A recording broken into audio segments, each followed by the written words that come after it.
A ver, yo te diría que lo que estás viviendo este verano y esta semana que está terminando, yo te diría que tiene mucho que ver con lo que pasó el 26 de octubre, con el triunfo muy importante que tuvo el gobierno del presidente Milei, y que indudablemente los efectos políticos se fueron dando en el tiempo. Esta semana se vio claramente cómo se fueron reacomodando los dos sectores más importantes internos que tiene el gobierno de Milei. Ese famoso triángulo de hierro del presidente de la República, Karina Milei y Santiago Caputo. El 26 de octubre hubo un ganador en ese triángulo, y que fue Karina Milei. Karina Milei quedó muy empoderada, y esto lo fuimos viendo semana a semana que fue transcurriendo el 26 de octubre, y se vio esta semana con un dato central que fue la modificación que se dio en el Ministerio de Justicia de la Nación,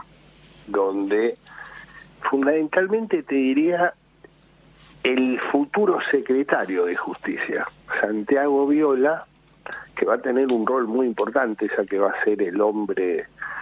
del Poder Ejecutivo en el Consejo de la Magistratura, y también un hombre de máxima confianza de Karina Milei. Uh-huh. O sea que indudablemente hubo un reacomodamiento donde Karina Milei avanzó fuertemente, se posicionaron muy bien los primos Menem, donde nuevamente Lule Menem pasa a ser una figura central en el armado político del gobierno de Javier Milei. Te diría, y me animaría a decirte, que en el mediano plazo las otras novedades que podemos ver dentro de este, te diría, enfrentamiento Karina Milei y Santiago Caputo es la CIDE. La CIDE viene de tener un fracaso absoluto con la llegada, por suerte y festejada al país, de Nahuel Gallo, que vino a través de una gestión, dicen, del presidente de la AFA, Chiquitapia, en un avión privado, y en el cual al gobierno lo tomó totalmente de sorpresa. No tenía ningún tipo de información que Nahuel Gallo había sido liberado y estaba saliendo para Buenos Aires. Digamos, servicios de inteligencia totalmente inoperantes, y me parece que ese es un tema también que indudablemente tiene efectos que en el mediano plazo vas a ver algún tipo de movimiento. Digo, esto son situaciones que aparecen hoy en los diarios y que por ahí dentro de unos meses se ven las repercusiones. Yo te diría que lo que te decía de ese 26 de octubre es con respecto a esta semana, y también con respecto a lo que vimos en sesiones extraordinarias con los éxitos legislativos, donde también hubo claramente un cambio de política legislativa. Un poder ejecutivo que en el año 2025 tuvo un muy mal año legislativo, sin ningún tipo de política clara, con varios interlocutores. Bueno, acá hay una unificación. La llegada de Patricia Bullrich al Senado de la Nación como senadora y jefa de bloque unificó claramente el bloque ya de 21, o sea, un bloque bastante robusto, segunda minoría, pero que indudablemente le dio un matiz político muy importante. A eso le agregás la mesa política, en el cual Manuel Adorni es, como jefe de gabinete, el que arma esa mesa política, con Patricia Bullrich, con Santiago Caputo, con el ministro del Interior Diego Santilli y Martín Menem, pero fundamentalmente lo que se ve ahí también hay claramente un acuerdo y un liderazgo muy fuerte de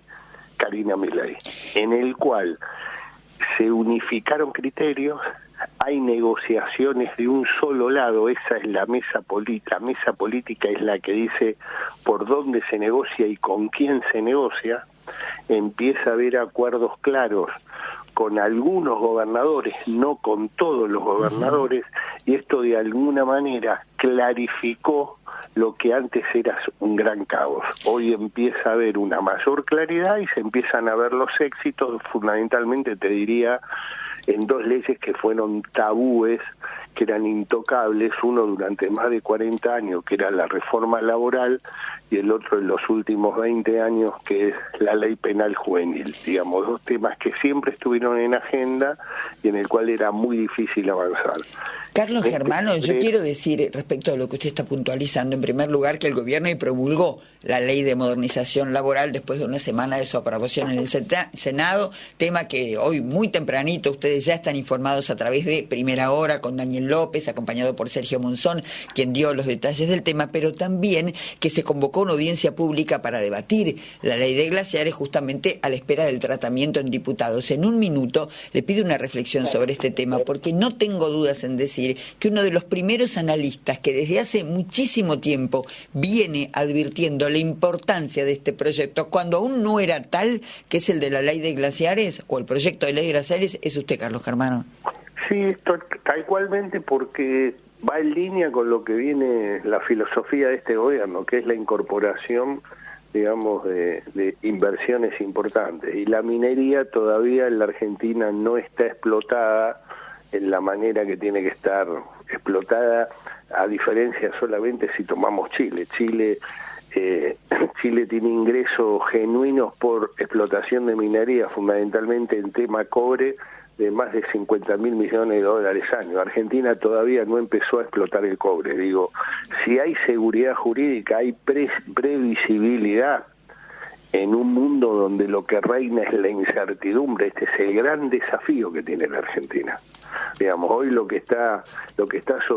claramente sobre superficie es la incertidumbre. Bueno, Argentina tiene que trabajar mucho en dar certezas. Este tema, el tema minero, es una fuente de ingreso importante que se puede dar porque todo lo que es la línea, la zona oeste de nuestro país, la zona cordillerana,